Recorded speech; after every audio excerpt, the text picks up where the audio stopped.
Good morning, Indy fans. Today is usually Jargon Busters, but as I posted here yesterday, 15th of December 2020, Douglas Ross, aka DrossMP, the Scottish Tory branch office supervisor, said he was going to do a Facebook Live session. Well, firstly, and most importantly, congratulations are in order. During his stream, he told us that Mrs. Ross is expecting their second child. I truly, genuinely mean that. I'm a dad myself, and it's the best thing ever, and I truly wish them all the best in their family life. I also have to praise DrossMP for doing this. He doesn't have to, and could have spent his evening chilling with a cold beer by the telly, but chose to face the music, so fair play. And this is the part that disappoints me in the Indy movement. Some of the insults flying in were truly childish. And if you wanted to go on his Facebook and call him a pure ballbag or such like, then this isn't the time. Keep in mind, guys, DrossMP is a professional politician and a referee. He gets pelt with rather fucking time.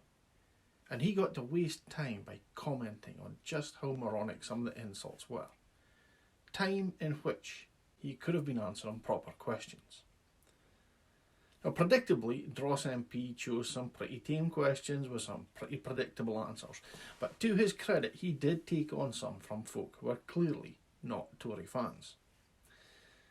Now, I wasn't going to go on and do some Ewan baiting, as much fun as that is. I wanted to ask some genuine questions, so during the day I came up with 10 that I'd really like answers to.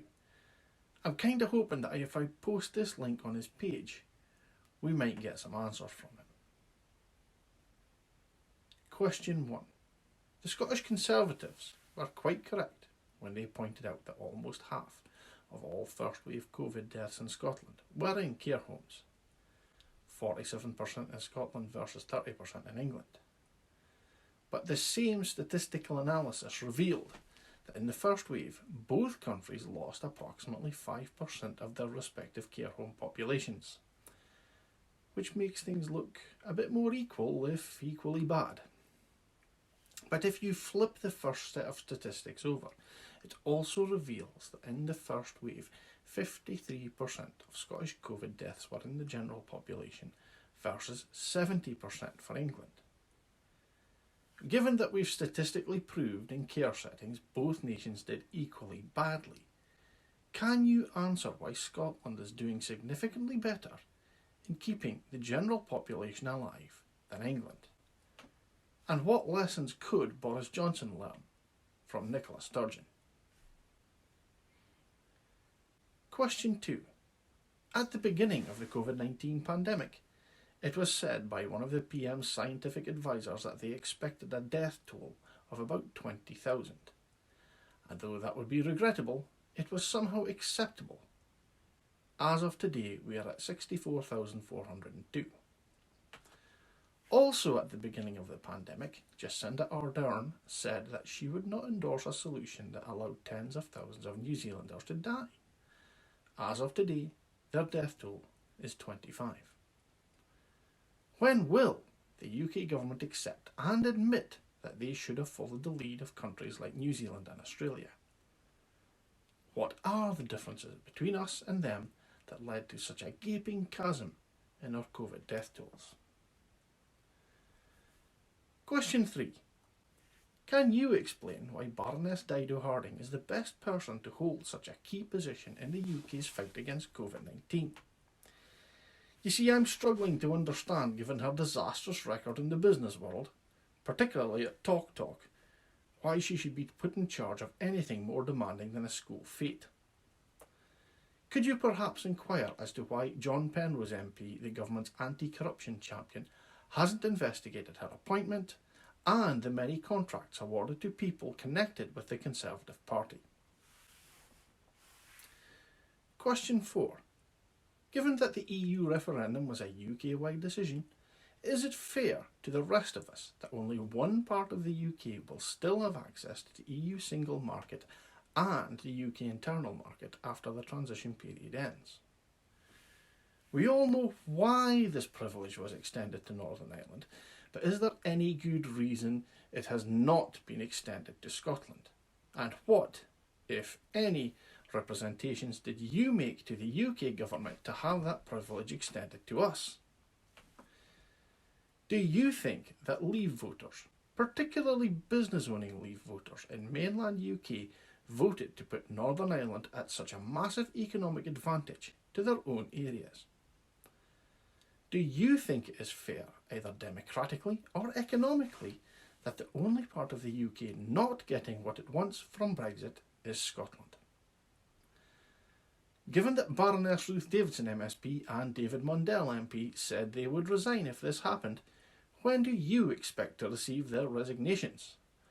Or has there been some kind of material change in circumstances to change their position? Question 5. As we know, the Conservative Party won a convincing majority in the UK general election, but did not win the popular vote.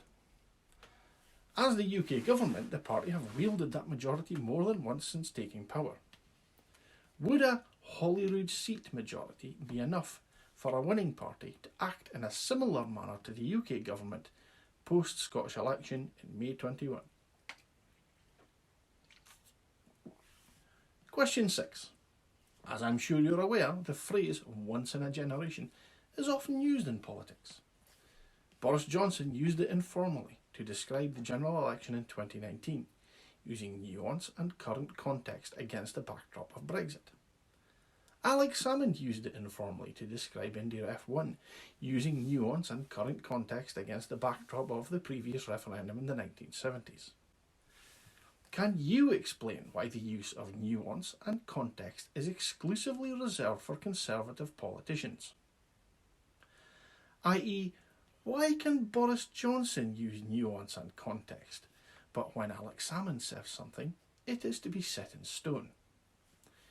Do non-Tory people need some kind of Tory context and nuance licence we're all unaware of if we wish to use it in our own speech and writings? Question 7. We often hear debate about how long said political generation is, but coming back to Northern Ireland, they've figured out already. As I'm sure you're aware, they have border referendums every 7 years. And to paraphrase Ian Blackford, what's good for Northern Ireland is surely good for Scotland. Given that the last Indy Ref was in 2014, if we are to be treated fairly as one nation, surely Scotland are due a crack next year? Question 8. The Conservatives are often described, mostly by themselves, as the party of fiscal competence. Can you adequately explain to the people watching this just what exactly is fiscally competent about doubling a national debt that took 70 years to build up in just 10 short years, all pre-COVID-19? Particularly given that the austerity agenda was designed by your party to pay down said debts. Question 9. The Conservatives are often described as the party of finance. Boris Johnson said as much himself as he proudly defended the bankers who had previously crashed the economy. In October, JP Morgan hired former Chancellor of the Exchequer Sajid Javid MP in one of those nice consulting roles former ministers seem to fall into. Weeks later, JP Morgan took £260 billion out of the UK and sent it to Frankfurt. Are these two events connected? Has John Penrose MP, the government's anti-corruption champion, looked into any possible connection between them? Is allowing a recent former Chancellor to take up such a role really considered acting in the UK's best interests, as the government is supposed to do? Always. Question 10.